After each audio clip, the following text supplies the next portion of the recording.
तो उधर केंद्रीय सूचना प्रसारण मंत्री अनुराग ठाकुर तेलंगाना दौरे पर रहे। यहां पर उन्होंने एक बड़ी रैली को संबोधित भी किया। इस दौरान उन्होंने कांग्रेस पर जमकर निशाना साधा।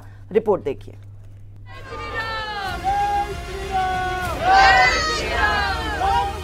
देश में चुनाव की बयार है।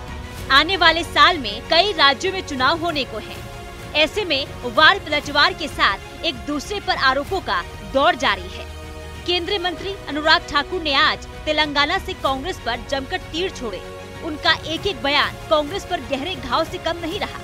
अनुराग ने तेलंगाना की बीआरएस सरकार को भी निशाने पर लिया। अनुराग ने प्रेस कॉन्फ्रेंस भी की और छत्तीसगढ़ की भूपेश बघेल सरकार को कांग्रेस का एटीएम बताया और कहा कि दिल्ली में बैठे कांग्रेस नेताओं को यहाँ से पैसा जाता है।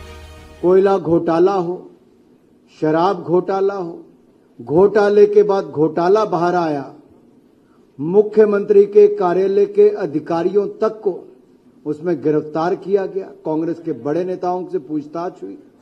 हजारों करोड़ रुपया लूट के माध्यम से कांग्रेस ने छत्तीसगढ़ में कमाया। एक तरह से कहा जाता था कांग्रेस के लिए छत्तीसगढ़ की सरकार और छत्तीसगढ़ एटीएम बन गया है, ऑल टाइम मनी। पूरी कांग्रेस की भरपाई वहां से होती थी, लेकिन कांग्रेस का पेट है जो जल्दी भरता नहीं है। सत्ता में आने के लिए विदेशी ताकतों का हाथ भी और विदेशी पैसा भी महादेव ऐप वालों के थ्रू पहुंचाया गया। आपको बता दें कि महादेव ऐप के जरिए छत्तीसगढ़ की भूपेश बघेल सरकार पर बड़े गोलमाल भ्रष्टाचार का आरोप लगा है। 500 करोड़ से ज्यादा के इस घोटाले में सीधे मुख्यमंत्री का नाम सामने आ रहा है। ऐसे में बीजेपी के निशाने पर बघेल और उनकी पार्टी दोनों ही है। केंद्रीय मंत्री ने कहा कि कांग्रेस सट्टे के पैसों से सत्ता में आना चाहती है।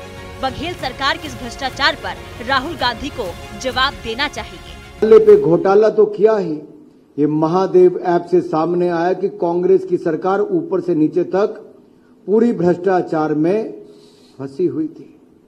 मेरे भाई और बहनों, यही नहीं, अगर राजस्थान में देखेंगे तो कांग्रेस ने जहां मुख्यमंत्री का कार्यालय है, सचिवालय में ही जो विभाग मुख्यमंत्री के पास है, उसके अधिकारी से 2 करोड़ से ज्यादा पैसा सचिवालय में पकड़ा गया। 1 किलो से ज्यादा सोना पकड़ा गया। और अभी कर्नाटक में इनकी सरकार बनी ही थी, वहां से भी करोड़ों रुपए इनके नेताओं से पकड़े जाते हैं और उसकी फंडिंग तेलंगाना से लेके अन्य राज्यों तक की जाती है। विदेशी पैसे, विदेशी ताकतों का कांग्रेस उपयोग कर रही है चुनाव जीतने के लिए।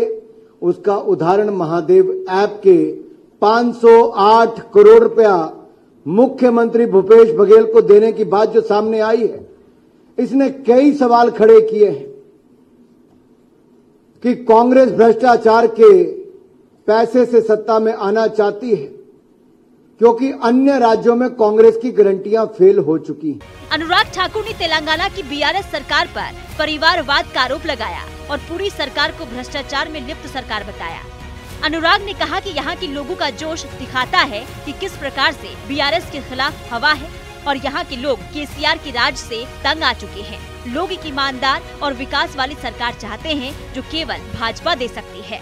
क्या क्या नजारे हुए, कांग्रेस ने क्या क्या ड्रामे रचे, सोनिया गांधी जी की भूमिका क्या थी, इसलिए कांग्रेस कभी सत्ता में यहां पर नहीं आ पाई। तेलंगाना में कांग्रेस चाहती नहीं थी कि तेलंगाना बने, कांग्रेस केवल ड्रामा रचना चाहती थी, लेकिन कितने लोगों की जान गई, जिसमें मेरे युवा भाइयों की जान गई है। उसका खून कांग्रेस के हाथ पर है, खूनी पंजा है कांग्रेस का, जो युवाओं ने जान दी तेलंगाना बनाने के लिए। लेकिन केसीआर से मेरा बड़ा सवाल यह है, आप पार्टी का नाम बदल सकते हो, बीआरएस कर सकते हो, लेकिन भ्रष्ट चेहरा अपना छिपा नहीं सकते। अपने परिवार के भ्रष्टाचार को केसीआर छिपा नहीं सकते हैं। यह युवाओं से किया गया वायदा कि 1 लाख रोजगार देंगे, अरे 10 साल बीत गए, ना रोजगार दिया, ना 3,000 रुपये महीना बेरोजगारी भत्ता दिया। कमेटी आपने बनाई, कमेटी ने रिपोर्ट दी, फिर आपने कहा 80,000 रोजगार देंगे, कहां गए? केसीआर को जवाब देना होगा। बेटी और बेटे को बचाने और अपनी भ्रष्टाचार को बचाते बचाते आप यहां तक पहुंच गए। अनुराग ठाकुर ने दिल्ली सरकार का उदाहरण देते हुए कहा कि जिस तरह केजरीवाल सरकार के भ्रष्ट वीर इन दिनों जेल में हैं, ठीक वैसे ही एक दिन तेलंगाना के भ्रष्टाचारियों का भी नंबर आएगा। मोदी सरकार के रहते भ्रष्टाचार कर कोई बच नहीं सकता। ब्यूरो रिपोर्ट, सूर्य समाचार।